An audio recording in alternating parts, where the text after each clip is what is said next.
This is Kishimoto with Network.tv.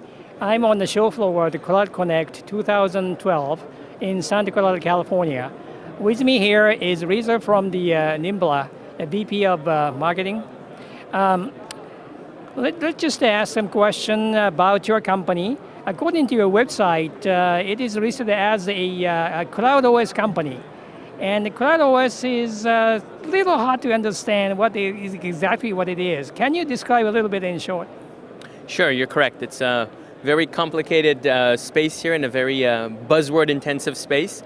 So what we focus on is delivering a layer of software to manage your hardware infrastructure. So we basically also refer to our technology as infrastructure as a service, delivering for our customers the ability to manage their resources the same way as an Amazon EC2-like experience. To give you an idea, where we start with is the hardware of the customer, so basically a number of x86 servers, and they can have a large number of these, scale them, rack them, build them into clusters, and our technology will be the first piece of software that installs directly onto this bare metal.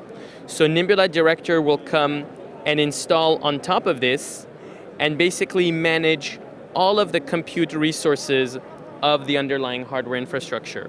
As you add a new piece of hardware to the infrastructure, our software will extend and start managing that piece of hardware.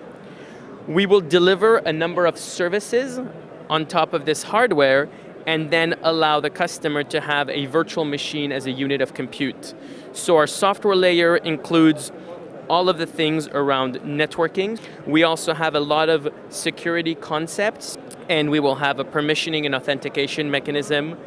And at the very top of it, we will have a very complete API, which will allow the customers to build whatever they want and programmatically access the infrastructure.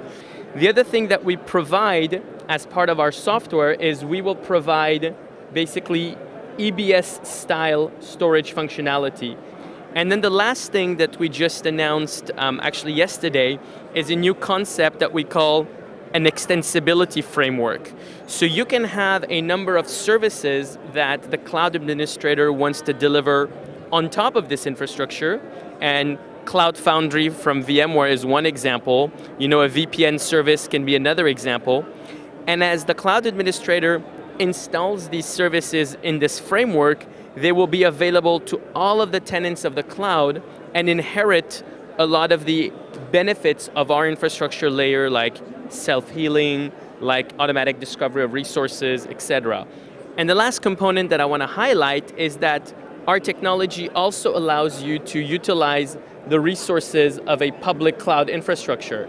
So, for instance, if a customer has the desire to utilize Amazon's EC2, we can connect to that Amazon EC2 directly from our API, and so the users of the cloud, through the same control plane, will be able to either run workloads on their own infrastructure or federate them to an Amazon EC2.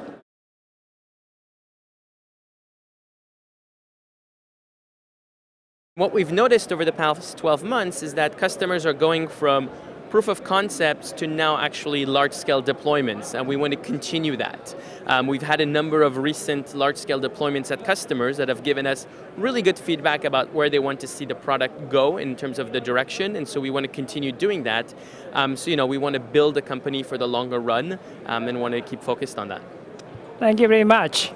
This was Kishimoto. Be sure to sign on to Network.tv.